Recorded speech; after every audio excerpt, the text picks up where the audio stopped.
Good morning students, welcome to accounts class. आज हम लोग ट्रिपल कॉलम कैश बुक समझेंगे और क्वेश्चन नंबर 9B से स्टार्ट करेंगे ट्रिपल कॉलम कैश बुक को। और इससे जो पहले के क्वेश्चन है वो मैं आपको बाद में समझाऊंगा, क्योंकि अभी थोड़ा लेवल को थोड़ा सा ऊपर करते हैं, फिर थोड़ा डाउन करेंगे और फिर थोड़ा अप कर देंगे लेवल को। तो आइए स्टार्ट करते हैं। ट्रिपल कॉलम कैश बुक का फॉर्मेट भी देख लेते हैं साथ में। देखिए, कैश बुक मिड में लिखेंगे। अब cash balance bank column discount allowed date but वही सेम यही रहेगा। कैश बैंक और डिस्काउंट रिसीव, यहाँ पे 3 कॉलम ये तीनों होते हैं। रिसिप्ट ऑफ पेमेंट्स वही सेम, बाकी सेम फॉर्मेट वैसे ही रहता है, बस एक कॉलम बढ़ जाता है। कैश और बैंक और डिस्काउंट अलाउड, कैश बैंक और डिस्काउंट रिसीव्ड। सबसे पहला दे रखा है पॉइंट आपको 1 मई को कैश एट ऑफिस में कैश पड़ा हुआ है। और ये आप नया पॉइंट देख रहे होंगे, बैंक ओवरड्राफ्ट 1250 रुपये। तो कैश जो होता है वो बिजनेस की एसेट्स होती है, इसलिए इसका ओपनिंग बैलेंस डेबिट साइड होता है, इस बात का ध्यान रखिएगा। तो हम क्या लिखेंगे, 1 May to balance brought down cash column में 72 रुपीज़। और जो बैंक ओवरड्राफ्ट होता है वो आपकी लायबिलिटी होती है, करंट लायबिलिटी। तो ये करंट लायबिलिटी है और करंट लायबिलिटीज ऑलवेज क्रेडिट होती हैं, तो इसलिए इसका ओपनिंग बैलेंस भी क्या होगा, क्रेडिट साइड होगा। डेट्स आप खुद लिख लीजिएगा जहाँ पे डेट्स नहीं दिखाई दे रही हैं आपको। तो 1 मई को by balance brought down bank column में, बैंक ओवरड्राफ्ट बैंक में ही होता है, इसलिए बैंक में ही इसकी रकम हम लिखेंगे, इस बात का ध्यान रखिएगा, क्रेडिट साइड। और बाय बैलेंस ब्रॉट डाउन के नाम से ही रहेगा। अब नेक्स्ट है आपका 4 May, received from Premchand a cheque for ₹1875 in full settlement of his account of 1900। आपको 1900 से लेने थे, लेकिन चेक कितने रुपए का मिला, 1875 रुपए का मिल रहा है उससे चेक प्रेमचंद से। और वो चेक उसी दिन सेम डे बैंक में जमा कर दिया गया। तो बैंक में पैसा आ रहा है, तो हमने क्या लिखा, टू प्रेम, यहाँ पे आपने लिख दिया 4 मई। 1875 रुपये बैंक कॉलम में और 25 रुपये आपके डिस्काउंट कॉलम में लिखे जाएंगे। इसके बाद नेक्स्ट है आपका bought goods and paid by cheque. आपने गुड्स खरीदे और पेमेंट कैसे की, चेक के थ्रू। तो पैसा जा रहा है, तो by purchases account cash bank column में 500 रुपीज़, क्योंकि चेक के थ्रू पेमेंट हो रही है 5 तारीख को। इसके बाद है आपका Narendra settled his account of ₹500 by a cheque, this was banked on the same day. Narendra ने अपना अकाउंट सेटल कर दिया एक चेक 700 रुपये का दे करके, और वो चेक हमने उसी दिन बैंक में जमा कर दिया 6 मई को। तो हमारे पास चेक आया, उसी दिन बैंक में जमा हो गया, मतलब पाने वाला कौन हुआ, बैंक। तो आइए 6 मई को हमने लिखा टू नरेंद्र, और किस कॉलम में, बैंक कॉलम में 700 रुपये। इसके 9 तारीख को paid to Manohar Lal by cheque. आपने मनोहर लाल को पेमेंट की किसके थ्रू, चेक के थ्रू। 420 रुपीज़ की पेमेंट हुई है, डिस्काउंट मिल रहा है 80 रुपये का। तो आइए 9 तारीख को हम क्या लिखेंगे, बाय आपका है मनोहर लाल। आप फुल लिखिएगा, यहाँ पे मैंने शॉर्ट फॉर्म यूज़ किया है। और 420 रुपये बैंक कॉलम में, 80 रुपये आपके डिस्काउंट रिसीव कॉलम में।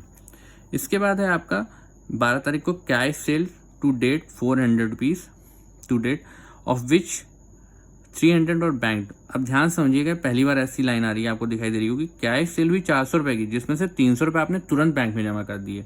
देखिए, तुरंत बैंक में जमा हो रहे हैं, तो ये कोई कॉन्ट्रा एंट्री नहीं बन सकती। कॉन्ट्रा एंट्री पूरे हम पैसे जब बैंक में जाके किसी पर्टिकुलर एक डेट में पैसे जमा करते हैं या तो बैंक से पैसे निकालते हैं, तब वो कॉन्ट्रा एंट्री होती है। आप यहाँ पे एक सिंपल तरीके से कर सकते हैं। आपको पहले कैश सेल हो रही है 400 रुपये की, 300 रुपये आपने जा करके बैंक में जमा कर दिए। तो देखिए हम क्या लिखेंगे, टू सेल्स 12 तारीख को 100 रुपये हमने अपने पास रखे और बैंक में जाके 300 रुपये जमा कर दिए। तो बैंक में हमारे 300 रुपये इंक्रीज हो गए और 100 रुपये हमारे कैश इन हैंड हो गए एक तरीके से।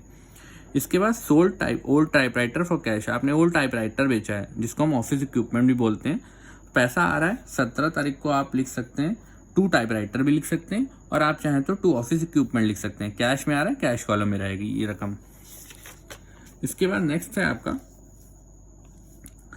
received a check for ₹400 from Naresh in full settlement of his account of ₹460। 460 के बदले में चेक कितने का मिल रहा है, 400 रुपये का नरेश से मिल रहा है।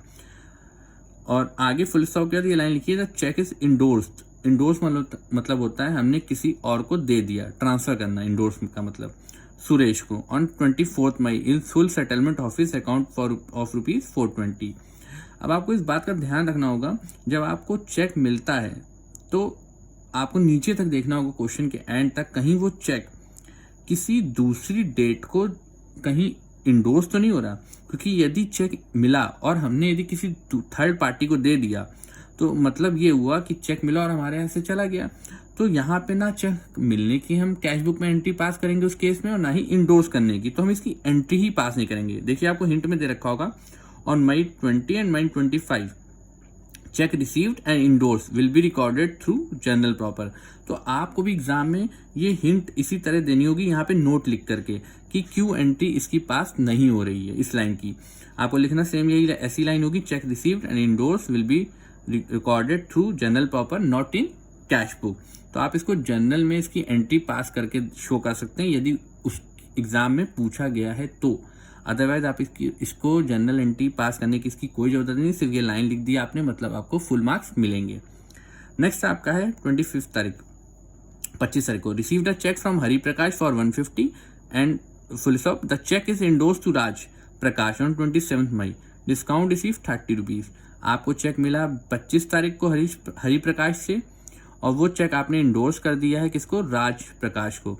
तो अब फिर वही लाइन सेम रहेगी आपकी कि ना ही आपकी चेक मिलने की एंट्री पास होगी और ना ही आपके चेक को इंडोर्स करने की एंट्री पास होगी। तो मतलब इसको भी हम इग्नोर कर देंगे, सेम यही लाइन हम लिख देंगे, ठीक है।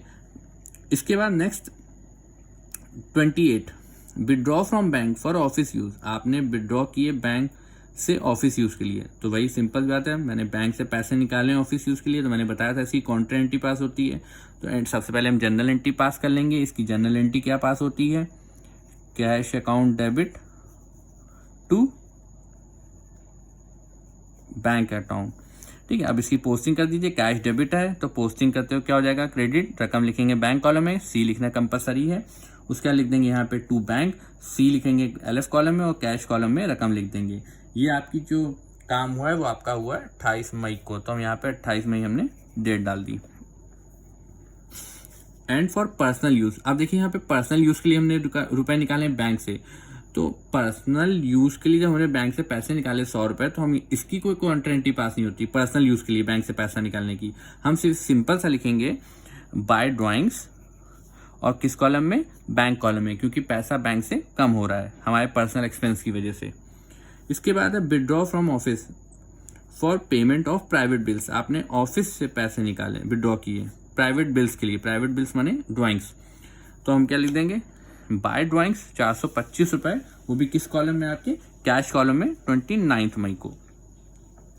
इसके बाद है पेड बाय चेक सैलरी। आपने चेक के थ्रू पेमेंट की, सैलरी की और रेंट की, तो पेमेंट की जा रही है, तो इसका सिंपल सी बात है 30 तारीख को, तो बाय सैलरी बैंक कॉलम में, बाय रेंट आपका बैंक कॉलम में, दोनों सेम डेट पे हो रहे हैं काम।